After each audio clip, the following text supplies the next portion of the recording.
El siguiente, por favor, a ver qué pasa.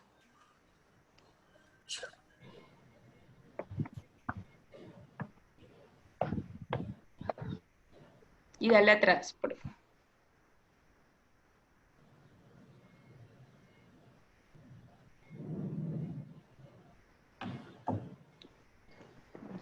Espérense a ver si a mí me deja. Bueno, entonces, dale a actualizar a la página de Clavo a ver si les da más.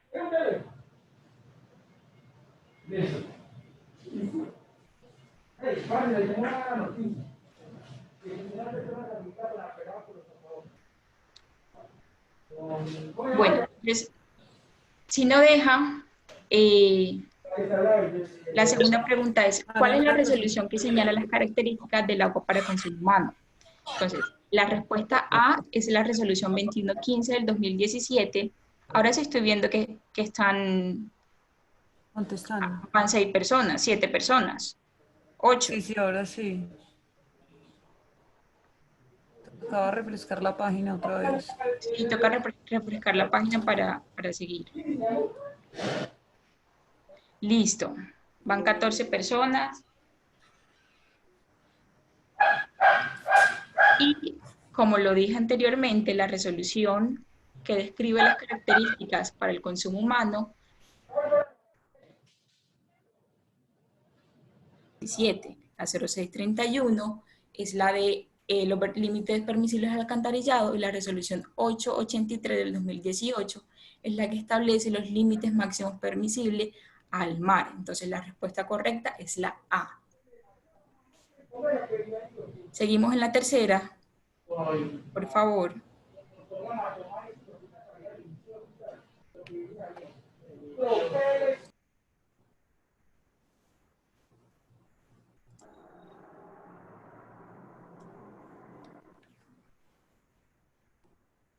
Y la pregunta es, ¿qué es la vulnerabilidad? Ay, no, se volvió a quedar Melina.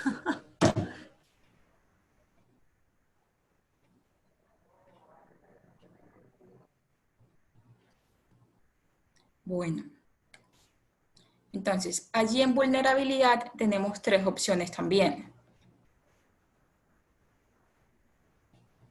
Y la primera es la debilidad o grado de exposición de un sujeto, objeto o sistema. La segunda respuesta es potencial de ocurrencia de un hecho. Ya están comenzando a responder. Potencial de ocurrencia de un hecho que puede manifestarse en un lugar específico. Y la tercera es la probabilidad latente de que ocurra un hecho que produzca ciertos efectos. Entonces, ya van 12 personas. Vamos a ver cuál será la respuesta. Entonces, el 64% de las personas, bueno, 71 ya va para arriba, han elegido la respuesta A. Y sí, la respuesta A es la correcta. La vulnerabilidad está íntimamente relacionada con el riesgo y la amenaza y se puede definir como la debilidad o grado de exposición de un sujeto, objeto o un sistema. La respuesta B hace referencia a la amenaza, la cual es el potencial de ocurrencia de un hecho que pueda manifestarse en un lugar específico con una duración e intensidad determinada.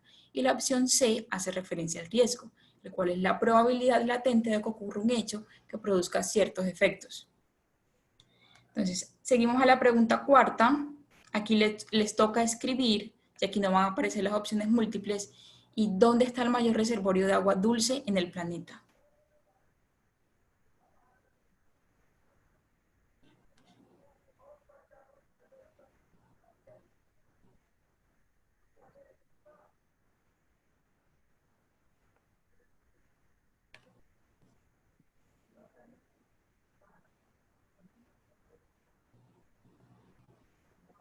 Listo. ¿Sí les dio para escribir? Clau, refresca la página, porfa. Sí.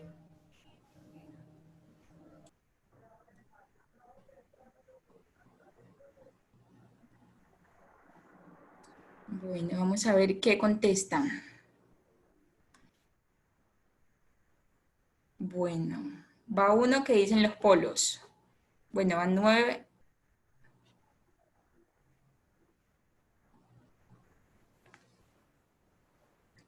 Y sí, efectivamente el agua dulce donde mayor se encuentra es en los polos, específicamente en la Antártida, donde el 70% de toda esta agua dulce se encuentra allí.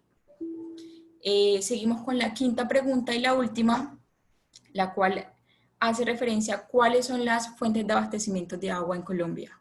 A ver qué opinan ustedes.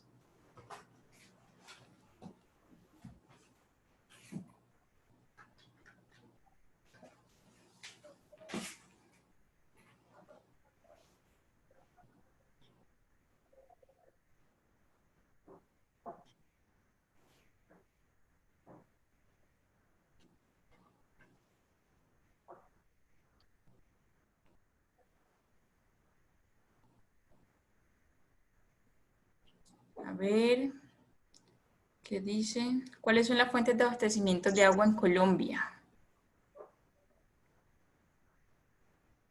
Estoy viendo que escriben y dijeron la Antártida, no sé si... Listo, bueno. Las fuentes de abastecimiento aquí en Colombia son muchas. Nosotros aquí en el webinar les vamos a plantear tres principalmente. Entonces están las de agua subterránea, las de agua lluvias y las de aguas superficiales. Esas son más que todo las fuentes de abastecimiento aquí en Colombia. Entonces, estas eran las preguntas que les queríamos hacer para ver cómo estábamos y continuamos ya con la presentación que les tenemos preparada para ustedes. Continúa, Clau, por favor. Listo, entonces como vimos en la primera pregunta y lo que hemos hablado es agua potable, pero ¿qué es el agua potable? Bueno, como muchos contestaron, no es el agua que vemos transparente, que no tiene sólidos, sino que es el agua que tiene unas condiciones y unas características que permite ser consumida por la población humana, sin que nos tenga efectos negativos en nuestra salud.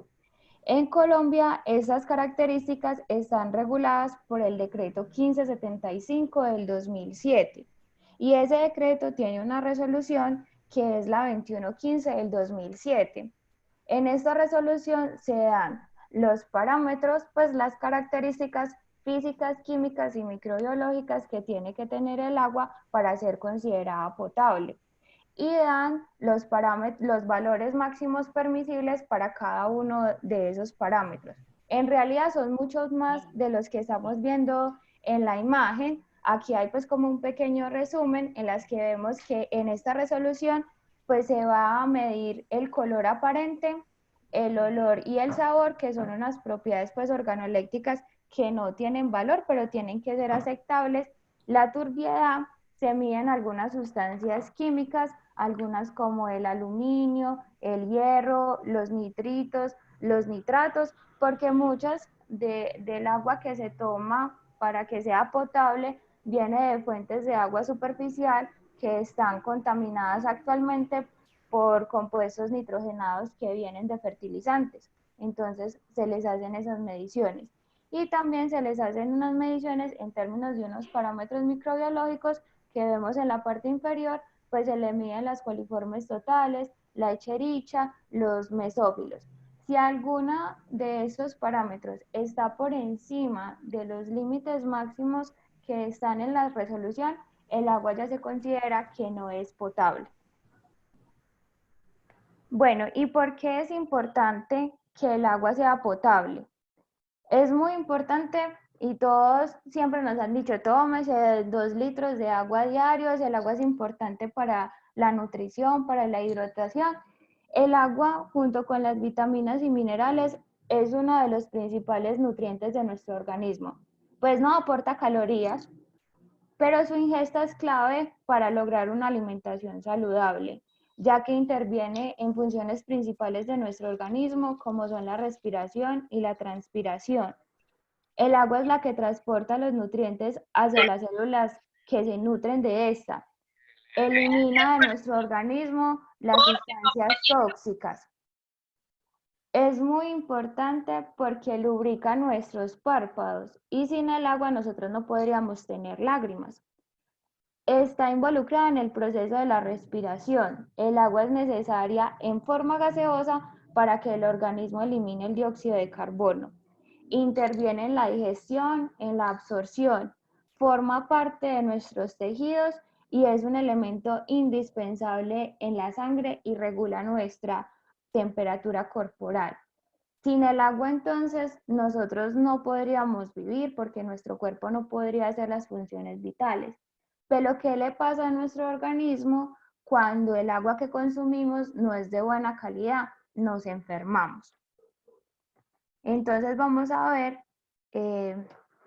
a continuación la presentación pues, que nos va a hacer Melin sobre la dotación de agua y algunas enfermedades asociadas al consumo del agua que no es potable. Bueno, cuando hablamos de agua para consumo humano, también hablamos de un término que se hace referencia a la dotación del agua. Y es un término que nos dice cuál es la cantidad de agua que se le asigna a cada habitante, el cual incluye los consumos de todos los servicios que se realizan en un día medio anual, tomando en cuenta las pérdidas. Entonces, la OMS en la primera pirámide, bueno, en la pirámide que podemos observar en la diapositiva, describe cuáles son las dotaciones que se utilizan en un hogar. Entonces vemos que primer triángulo es agua para beber, que se utilizan 10 litros usualmente, que son las más esenciales, para beber agua y para cocinar. Entonces, a medida que vamos descendiendo la pirámide, la calidad puede ir disminuyendo. Entonces vemos que para lavar, para regar los patios, para lavar los baños, es un agua con menor calidad. Adicional también, en la resolución 0330 del 2017, se establece la dotación, que fue una actualización del RAS, establece la dotación por la altura promedio sobre el nivel del mar. Entonces podemos observar que en tierras calientes, tierras a menos de 1000 metros sobre el nivel del mar, la dotación va a ser mayor. Entonces este término lo podemos encontrar y estos datos los podemos encontrar en el reglamento técnico del sector de agua potable y saneamiento básico. Y nos hace referencia a cuál es la cantidad de agua potable que se requiere o que utilice una persona usualmente en el día. Dale, Clau, por favor. Estuvimos revisando un documento de la OMS y el Instituto Nacional de Salud. En el año 2016 recopilan cuáles son esas enfermedades transmitidas en el agua. Entonces vemos que ellos describen 4 enfermedades, 4 macrogrupos, por llamarlos, de las enfermedades. Entonces, el primer grupo hace referencia a las enfermedades transmitidas por el agua. Entonces, estas enfermedades transmitidas por el agua pueden ser las diarreas, la hepatitis, el cólera, la fiebre tifoidea.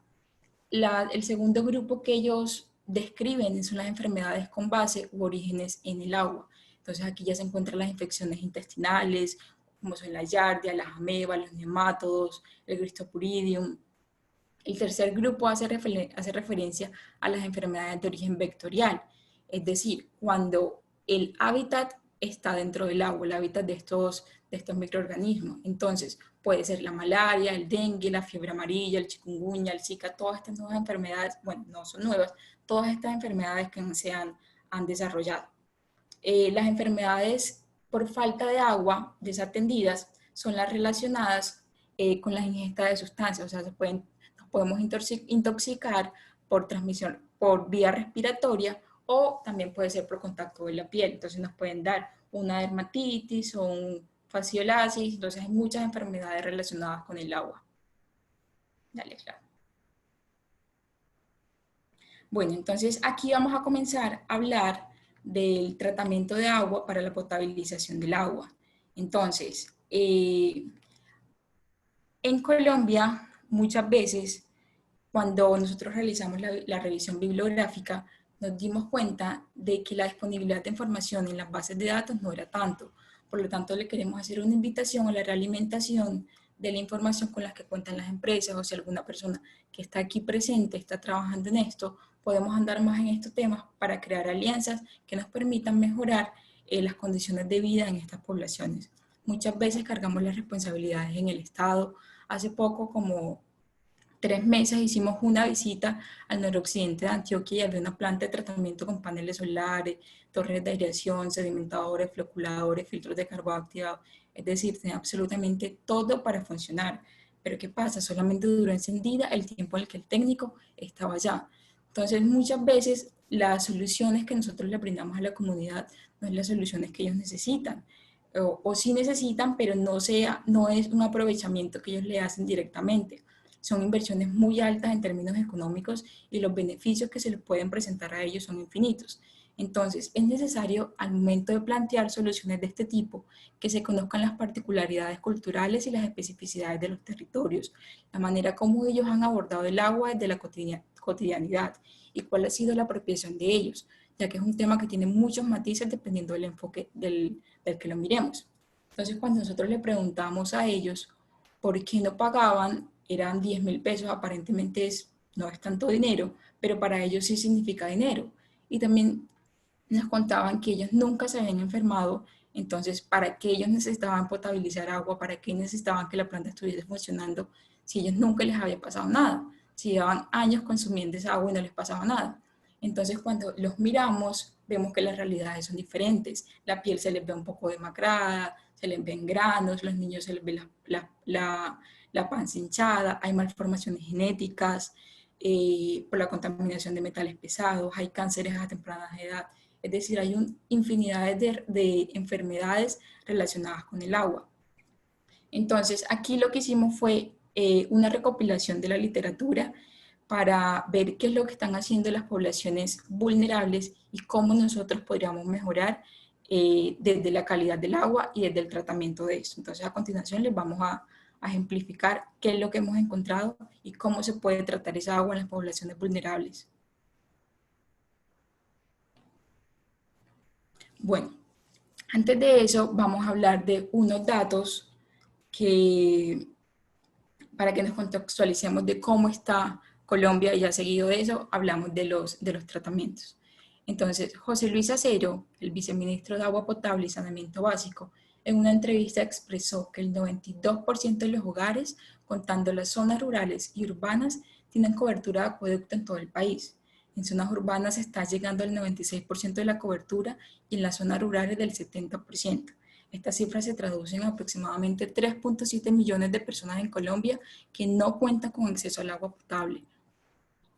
Según los datos revelados por el censo del 2018 del DANE, el 13.6% de la población colombiana hoy no tiene acceso al acueducto. Al menos 6.2 millones de colombianos reciben en sus casas agua que representa un alto riesgo para la salud y 368.000 de ellos están expuestos a que este líquido tenga altas concentraciones de bacterias fecales, virus, parásitos y elementos no biológicos, como minerales y sustancias químicas, lo que lo hace inviable para el consumo. En Colombia mueren en el año 1.300 niños entre 1 y 5 años por enfermedades diarreicas agudas causadas por la falta de agua potable y saneamiento básico. Los departamentos con menor acceso al agua potable son La Guajira, Guainía, Cauca, Amazonas, Magdalena y Chocó. Encontramos un proyecto muy chévere que nos pareció que se llama La Guajira Azul, que comenzó el año pasado junto con la Fundación EPM, el cual garantizará la calidad del agua, pasando del 26% de la población que tiene agua apta para consumo humano al 86%. Actualmente esta cifra nos pareció alarmante y con mucha tristeza. 8 horas demoran las personas en La Guajira para conseguir agua que no es apta para consumo humano. Las mujeres y los niños son los más afectados al momento de conseguir agua y todo esto acentúa las desigualdades sociales. Más de 2/3 del agua consumida en el hogar se utilizan en los baños. Una llave que gotea desperdicia más de 75 litros de agua por día. Entonces también es una invitación a que revisemos cómo están las llaves de nuestra casa, porque si nosotros ahorramos en este momento puede que nosotros tenemos agua, pero no sabemos cuáles son las condiciones, cuáles son las realidades que se enfrentan a muchas familias en Colombia. Entonces, para que seamos un poco más conscientes del uso del agua. Cada año mueren 3.5 millones de personas debido a enfermedades relacionadas con la calidad de agua. El 98% de estas muertes se producen en los países en vías de desarrollo. El cuerpo humano contiene en promedio unos 37 litros de agua, lo que equivale al 66% de la masa corporal de un adulto.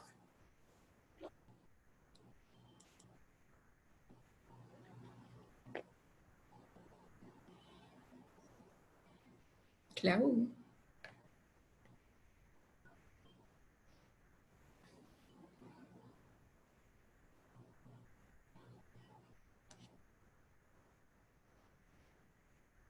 Clau.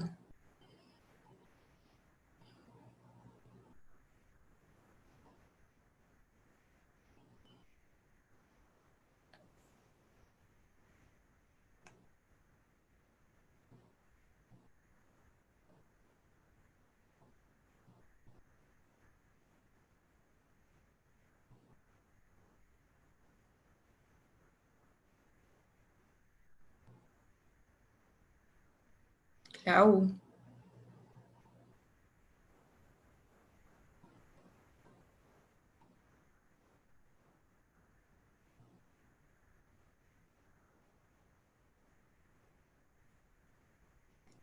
Bueno, aquí también les queremos compartir un mapa interactivo que encontramos en el DANE. Les vamos a dejar el link en la presentación cuando esté disponible en nuestras páginas. Es un mapa interactivo muy chévere que sacó el DANE cuando hizo el índice de pobreza. Entonces podemos mover el cursor y podemos ver cuáles han sido los departamentos en los que no tienen tanta cobertura al agua. Entonces vemos que donde está el color más azul son los departamentos más afectados. Vemos que gran parte de la Guajira Norte, que el Chocó, el Amazonas, no tiene acceso al agua potable, es decir, mayor del 70% de las poblaciones que habitan en estos lugares no tienen acceso. Entonces está muy chévere estos mapas y para que revisen la página del DANE que también tiene muchos mapas interactivos y está muy chévere la información que se brinda allí.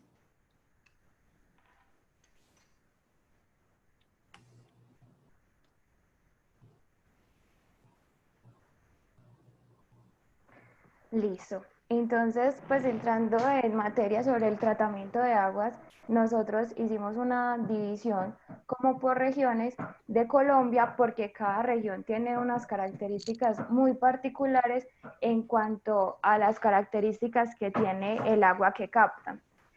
Entonces, en esta primera parte reunimos al departamento de La Guajira, Córdoba y Sucre. Acá vemos 6 imágenes. Clau, perdón, no estamos viendo la diapositiva. Listo, voy a revisar.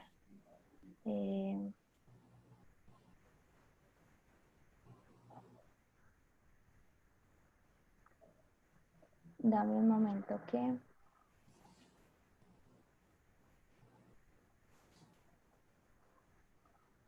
Listo, ahora sí. Ahora sí, listo. Bueno, en esta diapositiva vemos 6 fotografías.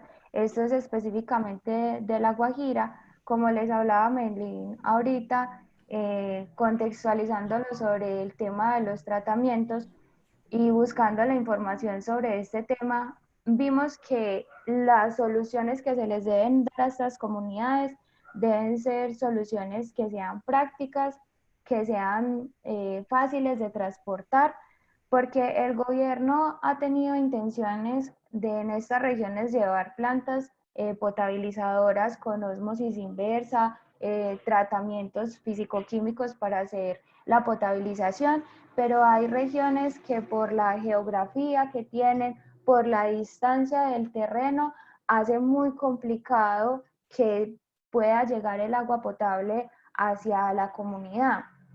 También las soluciones que nosotros planteamos y las que investigamos y las que todavía están por investigar, porque en ese tema realmente todavía falta mucho por estudiar, por investigar.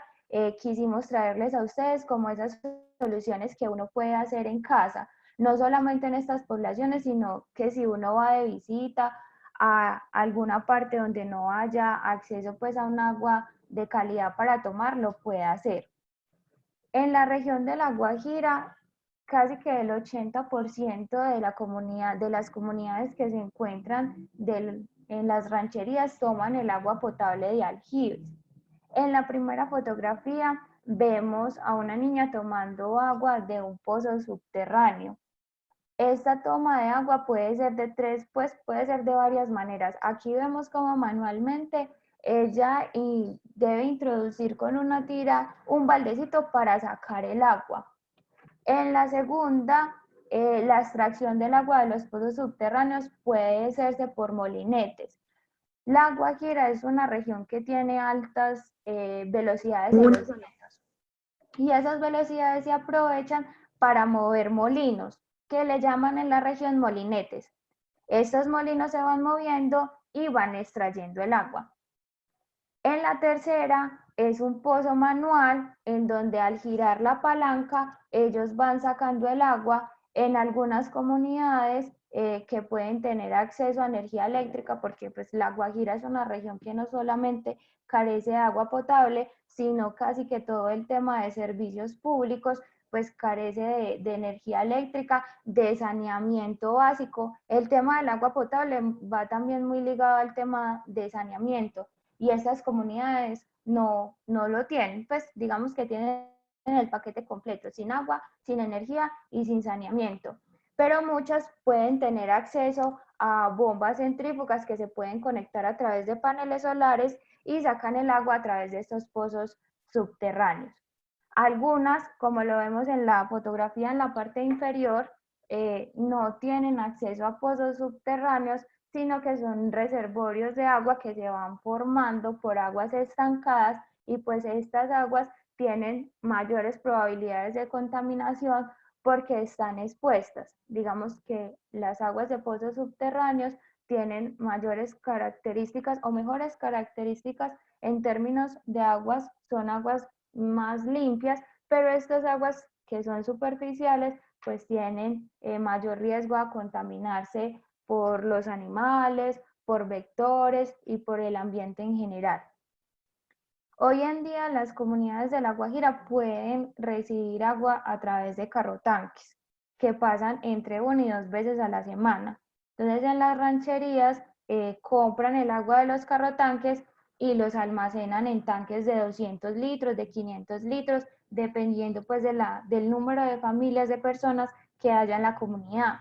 Pero esta agua que está estancada durante una semana empieza a perder el cloro residual que tiene y empiezan a acumularse en ella microorganismos que les van a hacer daño al momento de consumir el agua. Y en la última fotografía, pues algunas de estas comunidades pueden tomar el agua lluvia, aunque pues la parte de La Guajira no es que llueva mucho, pero cuando llueve puede recoger el agua lluvia y almacenarla en un tanque, pero los techos también están sucios. Entonces, no hay, no se puede decir que el agua que cae en el techo está potable 100%. Nosotras tratamos de investigar cómo son las características de esas aguas de pozo. Como les decía Melín, es complicado, la información no está muy actualizada. Si de pronto alguien tiene una información más actualizada que nos la pueda compartir y retroalimentar, sería muy bueno pues como para tener cifras siquiera al 2019. Encontramos esta de unos pozos subterráneos en el municipio de Maicao entre enero y junio del 2010. Pues como para no aburrirlos mucho con los datos, vemos que hay diferentes pozos, aquí están los nombres y a ellos se les miden unas características en cuanto a alcalinidad, cloruros, a conductividad. No todos los de la norma que vimos al principio, pero miremos por ejemplo el pozo Villadiana 2 en términos de las coliformes. Para que el agua sea potable, estas UFC son unidades formadoras de colonias. Entonces, para que el agua sea potable, se debe tener 0 unidades formadoras de colonias por cada 100 mililitros. Por ejemplo, este pozo Villadiana 2 tiene 50 coliformes totales, 50 unidades formadoras de colonia por cada 100 mililitros. Es decir, el agua que sale de este pozo no es potable.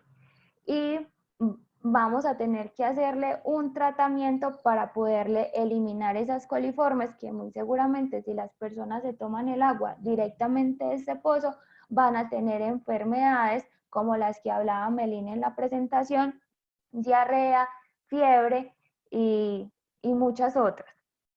Listo. Ahora sí, entonces, listo, yo sé que las comunidades toman el agua del pozo o muchas del agua lluvia, pero ¿qué hago con esa agua? Bueno, entonces primero cuando hay una captación de un agua que no proviene de un acueducto veredal o de una fuente que no se le ha hecho una caracterización, lo primero es dejar reposar el agua captada para que los sólidos gruesos se precipiten. ¿Cuánto? Más o menos entre media hora y una hora. Entonces yo tomo el agua del pozo, como lo vimos en las fotografías, me la llevo para mi casa y la dejo reposar. Esa agua que queda encima, digámoslo así, el clarificado, esa agua se debe hervir para consumirla antes. Hervir el agua no me asegura matar el 100% de los patógenos, pero sí casi entre el 98 y el 90%, el 99% de aquellos que conducen a enfermedades diarreicas. Y es muy importante hacerle una desinfección al agua que puede ser con una cloración. Estuvimos investigando y las comunidades anteriormente en La Guajira utilizaban un coagulante natural. Ese coagulante proviene de una púa que se encuentra en un cactus que es muy común en esta región de La Guajira. Hoy en día la Universidad del Atlántico está investigando este coagulante. Ellos como lo hacían anteriormente, cogían la púa del cactus que vemos en la primera fotografía, esa púa cuando se corta saca un líquido y este líquido hace la misma función que puede hacer un policloruro de aluminio o un sulfato de hierro. Y cómo es de bonito ese conocimiento ancestral que se ha ido perdiendo de estas comunidades, que ese coagulante tiene un efecto casi igual al policloruro y al sulfato, pero con algo mejor, y es que no me va a dejar residual ni de aluminio ni de hierro en el agua. Otras cosas que se pueden hacer por estas comunidades son filtros caseros. Como podemos ver en una botella se puede hacer un filtro con piedras, con arena gruesa, con arena fina y con carbón. Con solo pasar el agua a través de estos lechos vamos a ayudar a retener sólidos o material pues particulado, o si se hizo pues una coagulación previa, los sólidos suspendidos provenientes de esa coagulación, y el carbón también nos va a ayudar a hacer una desinfección. También en estas comunidades que quedan en la costa podemos aprovechar el sol para realizar una destilación por medio de sistemas que aprovechen la energía solar.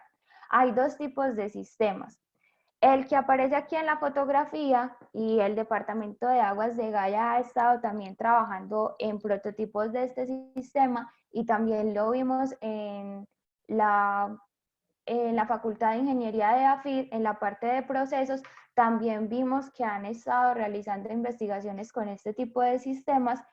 No es un sistema que va a abastecer de agua a comunidades muy grandes, realmente es para una sola persona. Uno de los que más o menos está como en la fotografía puede dar alrededor de 2 litros a 3 litros de agua por día, pues dependiendo del sol que haga, pero por eso lo recomendamos para este tipo de comunidades. ¿Cómo funciona? Es un cajón, generalmente es negro para que pueda absorber bastante la radiación.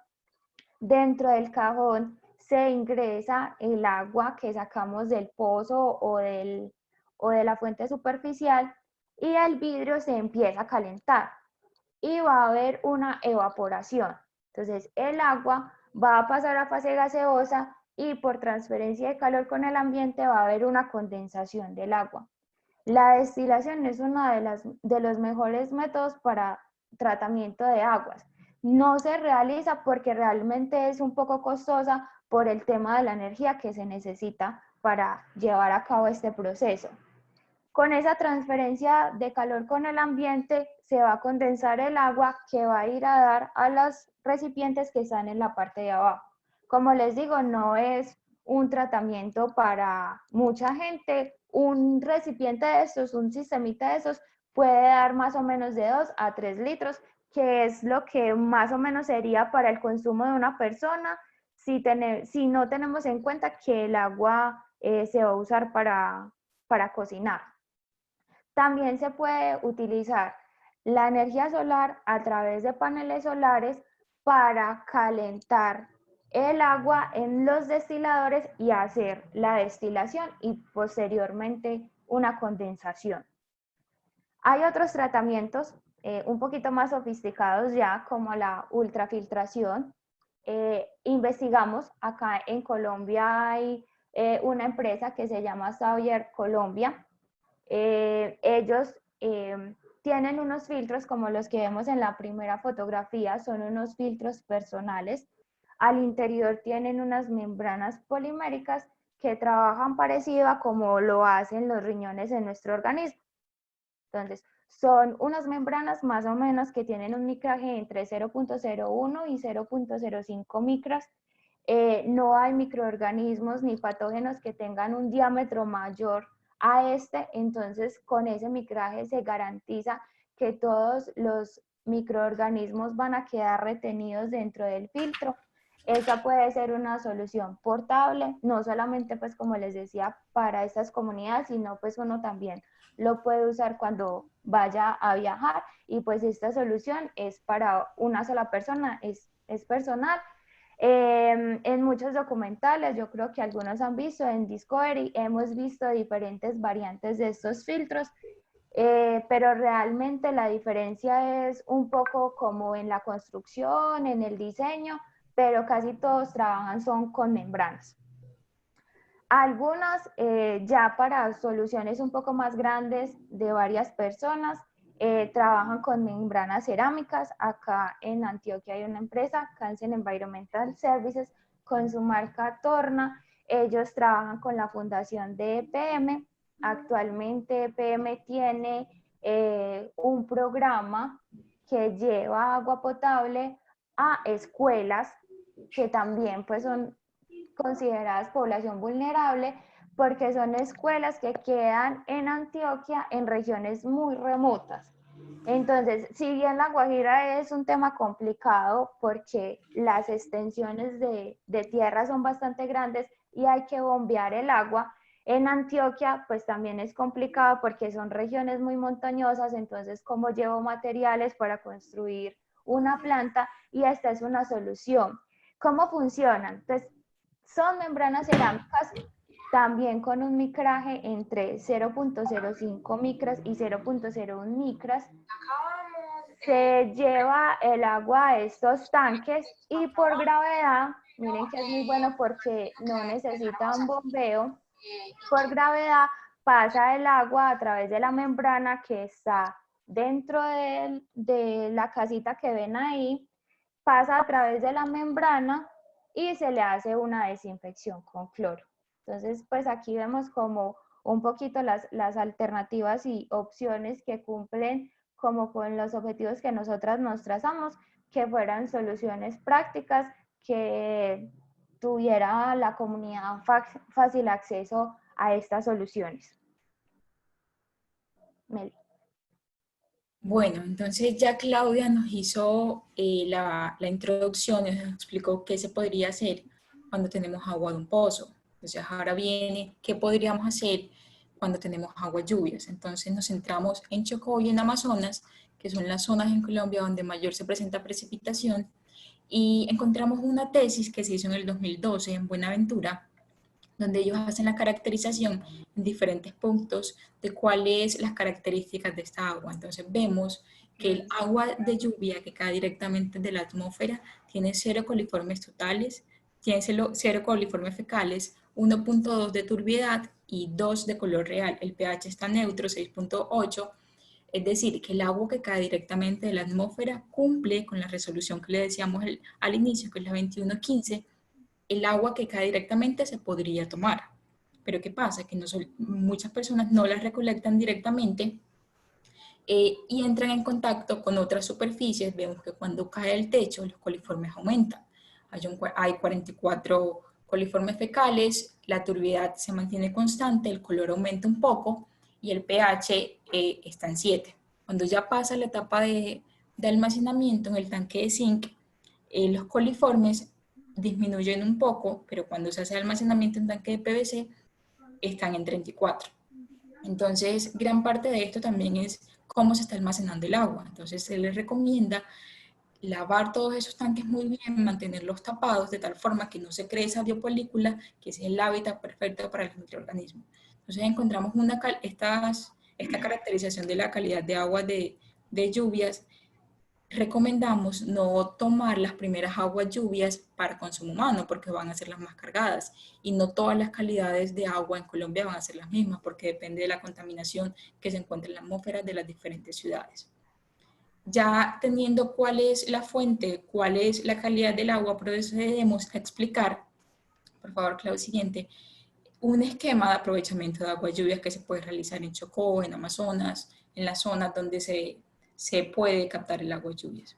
Entonces, en la imagen izquierda vemos un sistema unifamiliar y en la imagen derecha vemos un multifamiliar. Entonces necesitamos una área de captación, que en este caso son los techos. El agua desciende por un bajante y cae un primer tanque, que es el tanque, si vemos la imagen de la derecha, que es la multifamiliar, cae un primer tanque, que es el tanque interceptor. Este tanque lo utiliza, antes de caer este tanque, debemos habilitar una válvula para permitirle el ingreso a y este tanque sirve para recoger las primeras aguas, esas primeras aguas que no son aptas para consumo, pero que nosotros podríamos utilizar para lavar los baños, para lavar los patios, para hacer muchas otras actividades. Ya luego de que las aguas lluvias tengan mejor calidad, ya haya llovido más días, ya entraría el segundo tanque, que es el que aún no es apta para consumo humano, pero ya empezaría el proceso de tratamiento. Entonces se recolecta, pasa un filtro de arena, este filtro de arena recoge todos los sólidos y pasa a un tanque donde ya se almacenaría el agua filtrada. Es importante que estos tanques tengan unos grifos, que no se metan cocas o no se metan vasos porque pueden estar infectados. Entonces, esto es un esquema que fácilmente se podría aplicar en comunidades donde se hacen aprovechamiento de aguas lluvias. Dale la siguiente, Clau, por favor. También muchas veces no se tiene la arena, muchas veces no se tiene el lecho filtrante. Muchas comunidades lo hacen con tela. Después de esta etapa de filtración, recomendamos una etapa de desinfección, ya sea por medio de la cloración o por medio de hervir el agua. Se debe dejar hervir el agua de 3 a 5 minutos. Dentro de las presentaciones les vamos a enviar una guía que hizo la OMS, que dependiendo de la cantidad de agua que se tenga, cuál es la dosis de cloro que se le debe aplicar. Entonces, cuando enviemos las memorias de cálculo, les vamos a compartir esta guía también. Bueno, Gaia tiene también pues un sistema para aprovechamiento de aguas lluvias. Es un proyecto con Ruta N, se llama Oasis Flor de Vida. Como vemos en la imagen, este sistema hace la recolección de las aguas lluvias a través de los pétalos de la flor. Ahí se hace la recolección y se pasa a través de un sistema de filtración de cartuchos. En esos cartuchos vamos a tener una filtración en arena, una filtración en carbón de coco, de carbón mineral y una ultrafiltración. También dentro del sistema que tiene la flor hay una desinfección por UV. Como les decía, algunas comunidades tienen el paquete completo, pues problemas con el tratamiento del agua, problemas también de energía, entonces en esta flor se pueden conectar también paneles solares para cargar baterías para la energía de las casas o para un equipo de bombeo ya un poquito más sofisticado para llevar pues el agua por bombeo a las casas y no que las personas pues se tengan que acercar como a la flor para hacer la recolección. Gaia, pues este proyecto tiene una flor de estas en Las Palmas y tienen varias ventajas, pues que es muy bonita, pues es ornamental, se puede poner en sitios donde haya bastante afluencia pues de aguas lluvias, como en el Chocó, en el Amazonas, o también en ciudades como Medellín, porque hay todavía muchas comunidades, y en la entrevista que hablaba Melín de los datos con este viceministro de Saneamiento y Agua, él decía que en Colombia, pues los departamentos que más tienen acceso a agua potable están entre el 92 y el 96%, pero ese 4% también es porque muchos barrios han surgido de la informalidad, como le decimos pues acá en Medellín, barrios de invasión. Entonces esto también puede ser una solución mientras que les llega pues el agua del acueducto para que puedan surtirse agua potable estas comunidades o estos barrios que no tienen la opción. Queríamos pues mostrarles esta presentación y hacerlos pues partícipes también de los proyectos que tiene la unidad de aguas de Gaia. Bueno, otro aprovechamiento que se puede realizar de agua lluvias es un filtro de vela de cerámica. Es muy fácil de hacer y cumple el mismo principio de los filtros de arena que estábamos exponiendo anteriormente. Necesitamos 2 recipientes de 20 litros con tapa móvil. Las velas cerámicas son unas velas que se consiguen en el mercado muy baratas.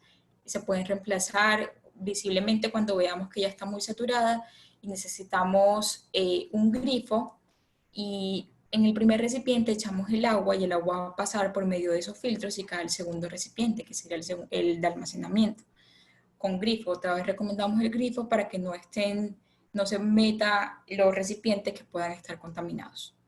Entonces, estas son lo que nosotros encontramos y lo que nosotros queremos poner en práctica en las comunidades para que hagan aprovechamiento. El tercer grupo que nosotros vamos a exponerle son las fuentes de aguas superficiales. En estos no queremos andar tanto porque el tratamiento de las aguas superficiales es muy variable. Nosotros tenemos aprovechamiento de lagunas, de lagos, de ríos, y esto va a depender de la calidad del agua de cada uno de ellos. Aquí en Colombia hay muchas actividades relacionadas de todos los tipos, hasta la minería, hay muchas que pueden contaminar el agua. Pero a grosso modo queremos compartirles un tren de tratamiento que puede ser eficaz y puede ayudar a reducir todas las enfermedades que ocasiona la ingesta de agua contaminada. Una captación, después de eso se hace una sedimentación, sigue un proceso de filtración por medio de la tela, por medio de la vela de cerámica, de la arena, carbón activado, y un proceso de desinfección, de cloración o de hervir el agua. Es muy importante que la parte, cuando se haga el almacenamiento de agua, esté bien sellado, que los tanques donde se haga esto se lave constantemente, se clore para matar todas las infecciones y todos los microorganismos, y luego allí poder almacenar el agua. Entonces, dale, Clau, siguiente. Este fue nuestro webinar que nosotros preparamos para ustedes. Esperamos que los hayan disfrutado y queremos que cada uno concluya dentro de sí y miremos qué es lo que estamos haciendo con el agua. Y por eso queremos traerles, aprovechando todo lo que está pasando, un audio que nos pareció muy interesante compartirlos con ustedes, y cerramos este webinar con esta frase que dice: no se aprecia el valor del agua hasta que se seca el pozo. Bueno, Comparte el audio, por favor. sí, bueno, en el chat he visto pues que han hecho varias preguntas, son poquitas la verdad, Meli, podemos como darles solución pues a las preguntas, Listo. si sabemos, si no, y si alguien nos ayuda pues contestándolas, y ya después pues pasamos a la reflexión para terminar pues como este webinar, listo. Bueno, acá hay una pregunta. Deme un momento, por favor. Dice, ¿qué diferencia hay entre el agua potable y el agua apta para el consumo humano? Bueno, esta creo que es, la duda surge de la presentación que hice. No, en el agua potable y el agua para consumo humano es la misma. Debe tener las características, acá en Colombia, por ejemplo, de la resolución 2115. Entonces, a Alejandra Ríos, la agua potable y el agua para consumo humano es la misma. Bueno, Iván también nos pregunta si turbiedad es lo mismo que turbidez. Y sí, son los mismos términos que se utilizan para este parámetro. Listo, dice Gerson Velarde, en Colombia, ¿qué tecnologías utilizan mayormente para tratamiento de aguas residuales? Bueno, para tratamientos de aguas residuales, entonces hacemos diferencia en dos tipos que son las domésticas y las no domésticas. Y ya esta pues sería la potabilización. Refiriéndonos pues a este tema específico en potabilización, en Colombia usan, pues la mayoría de la tecnología que se usa es físico-química, pues es a través de coagulantes y floculantes y a través del proceso de sedimentación. Pero eso depende de la región. Por ejemplo, lo que hablaba Melín del proyecto que tiene EPM en La Guajira, que se llaman pilas comunitarias, es un proyecto piloto acá en Colombia que ellos van a realizar. En los links de la presentación les dejamos el video porque realmente es muy bonito y muy interesante. Ellos lo van a hacer a través de ósmosis inversa. ¿Por qué? Pues porque el agua en La Guajira, para potabilizar, ellos la van a sacar del mar. Entonces ahí sí el proceso pues de coagulación y floculación realmente no me ayudaría a quitar la conductividad del agua. Entonces, pues depende de la región, pero mayormente estamos hablando de procesos físico-químicos.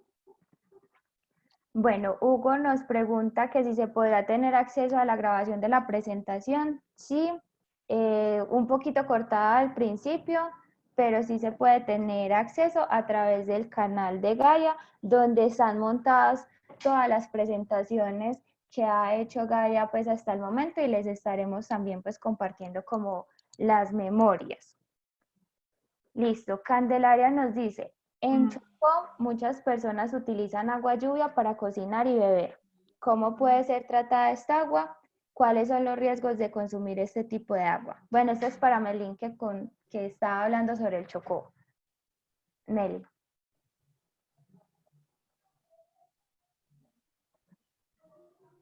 Bueno, esta es pues parte pues de la presentación que nos hizo Melín. Estaba hablando con el micrófono apagado. Ah, bueno, dale. Pasar. Sí, no, dale. Listo. Bueno, ¿cuáles son los riesgos? Eran las enfermedades que nosotros les comentábamos dentro de la presentación.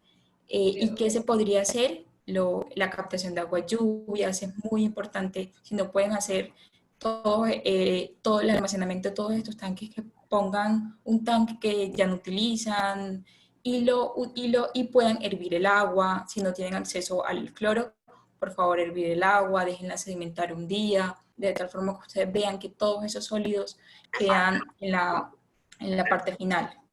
Y luego de esto, hervir el agua por 3 a 5 minutos para que se pueda consumir el agua. Lo que desarrollamos Bueno, a mí me apareció que Sara levantó la mano. Poder hoy contar con un manual de compensación inicialmente por Listo. ¿Qué más? Juan nos pregunta, ¿qué tipo de sistema artesanal puedo montar en una finca para tratar el agua de una fuente superficial con agua que puede recibir vertimientos de aguas residuales domésticas, aguas arriba? Voy. Entonces, Juan, primero tenemos que hacer una caracterización. Es verdad que es agua doméstica, pero cada agua doméstica trae unas características específicas y adicional a eso tenemos que ver cuáles son las condiciones, cuáles son las características del agua en la captación. Hay muchas fuentes de agua que son muy limpias, de tal forma que cuando se le hace el vertimiento del agua doméstica no afecta tanto, pero si una fuente es muy contaminada, esto puede acentuar más la contaminación. Entonces, inicialmente ver cuál es la caracterización del agua, ver si por medio de estos sistemas simples que nosotros estamos ofertando hoy, que le estamos contando, se puede tratar el agua, o si ya necesita un proceso más complejos, una planta de tratamiento como la que nosotros montamos en la unidad de agua para tratar todas estas esta agua para poder potabilizarla. Listo, Carolina Gallo nos dice qué tipo de arena se recomienda usar. Generalmente estas arenas que se usan para los filtros pueden ser las arenas para piscina, pues se pueden comprar así, arena para piscina. No tienen, pues ella ya con esta especificación tiene el micraje que se necesita. Bueno, Jonathan nos pregunta cómo se llama el cactus. En La Guajira le dicen alto pino, así lo conocen usualmente. ¿Cuál es el cactus que ellos utilizan para la coagulación? Listo. Bueno, no vemos más preguntas, pero yo sí quería pues resaltar la persona que nos habla sobre la coagulación que se usa también a través de la sábila y de la quinoa. Pues buscando esto y reforzando pues un poquito este tema, y eso sí pues es como un comentario a modo muy personal, y es que en aras de esos procesos químicos que se les hacen al agua, nos hemos olvidado mucho de esas tradiciones ancestrales, y no solamente en este tema de agua, sino en general, la parte medicinal, lo que tenían nuestros ancestros y estas comunidades indígenas, y esa conexión tan bonita que tenían con la naturaleza y con las plantas. Entonces también es como una invitación a que sigamos investigando esas comunidades, a ver ellos qué hacían, porque de pronto eso nos puede dar como una luz para utilizar sistemas más naturales que nos ayuden a hacer más sostenibles estos tratamientos del agua. No sé, Meli, qué más tengas de comentarios. No, que muchas gracias por su tiempo y estamos abiertos a solucionar cada una de sus dudas. Nos pueden escribir a nuestra página para contarnos cada uno de los proyectos que nos están contando, cómo podemos nosotros crear alianzas para que podamos llegar cada día más. ¿Qué, Clau? No, yo no. Para que podamos llegar cada día más a todas esas comunidades. Y muchas gracias a ustedes por estar aquí y por favor escuchen este audio que en realidad se lo queremos compartir. Bueno, ténganme un poquito de paciencia. Allá. Listo, les vamos a dejar con el audio. Muchas gracias por su atención, por la participación. Realmente agradecerles por esto y pues reforzar que si tienen alguna duda o algún proyecto para potabilizar, no solamente potabilizar aguas residuales domésticas, aguas residuales industriales, pues se pueden comunicar con nosotros a la unidad de aguas de Gaia. Los dejamos entonces con el audio.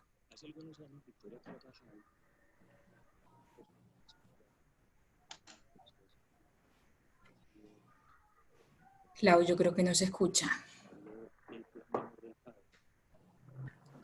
Espérate y yo lo pongo desde acá. Un saludo muy cariñoso para todos los que... ¿Sí escuchan todos? Me habló de la perspectiva que tenemos como equipo del taller y como equipo de Dynamo Consulting con respecto a la situación actual que estamos enfrentando, que estamos viviendo como humanidad. Hace algunos años Victoria Carvajal, que fue una persona muy especial en mi proceso y en lo que ha sido el trasegar de mi vida, me habló del plan de amor del Padre. Me dijo que todo el universo corresponde a un orden perfecto y que está regido por ese plan de amor del Padre. ¿Cuál Padre? Se preguntará a alguien. Pues pueden llamarlo como quieran, Dios, el universo, la gran energía. No les estoy hablando desde ninguna perspectiva religiosa, no hay que creer en nada. Yo creo que simplemente es cuestión de abrir los ojos para reconocer que existe algo más grande que nosotros. Y una vez más, como quieran llamar eso más grande, creo que es lo de menos. Y me ha tomado un poco más de 14 años comprender lo que esto significaba, esto de ese plan de amor del Padre. Y lo primero por donde empecé fue con mucha dificultad a renunciar a la comodidad de la idea del azar. Y digo que con dificultad porque esta idea de creer en el azar o en la suerte nos sirve mucho para victimizarnos. Y renunciar a esta idea me hizo entender que todo el universo responde a un orden perfecto en el cual pues la suerte y el azar simplemente no existen. Lo que existen son procesos pedagógicos que tienen como único propósito la evolución y el despertar de la conciencia. Y cuando hablo de conciencia, me refiero a esa capacidad precisamente de reconocer ese plan de amor del Padre manifestado en todas las circunstancias o en todas las realidades con las que nosotros nos hacemos correspondientes en la vida. Significa entonces que lo que estamos viviendo actualmente como humanidad es un movimiento energético que tiene como propósito que aprendamos. En ese orden de ideas, y por extraño o retorcido que parezca, lo que está pasando es maravilloso. Sin embargo, los aprendizajes son de diseño individual. Quiere decir que la realidad que estamos viviendo le va a mostrar a cada individuo qué es lo que lo habita, qué es lo que hay en su interior y qué es lo que necesita aprender para poder avanzar en su proceso evolutivo. El universo hoy nos está invitando a parar, a volver a nuestra casa, y este concepto no es solo el lugar físico donde estemos actualmente, sino básicamente es volver a nosotros mismos. Volver a casa significa evaluar todos los resultados que hasta ahora hemos generado en nuestra vida. Es tiempo de cosecha, es tiempo de darnos cuenta qué es lo que hemos sembrado hasta ahora en nuestra vida. Es hora de ver cuál es la relación de pareja que tenemos, es hora de ver a nuestros hijos y la relación que hemos construido con ellos. Es hora de ver nuestro estado de salud. Es hora de ver el trato que le hemos dado a nuestro cuerpo. Es hora de darnos cuenta cómo nos hemos alimentado, cómo hemos manejado nuestros recursos. Es hora de evaluar el servicio que le estamos prestando al planeta. Daniel Castro, a quien le debo gran parte de lo que he aprendido, me enseñó con mucho amor que en esta vida la siembra es voluntaria, pero sin embargo la cosecha es obligatoria. Así que es tiempo de que no nos distraigamos. No hay ningún lugar hacia donde huir. La vida nos está centrando en nuestra realidad. Es tiempo de evaluar nuestra cosecha y de asumir nuestros resultados. Recuerden que el universo no castiga, solo enseña. De manera que cualquier resultado insatisfactorio que estemos encontrando en este momento en nuestra vida tiene el propósito de que aprendamos. La realidad en la que vivimos ha sido creada por nosotros. De manera que si me están entendiendo, quiere decir que solo nosotros podemos transformarla.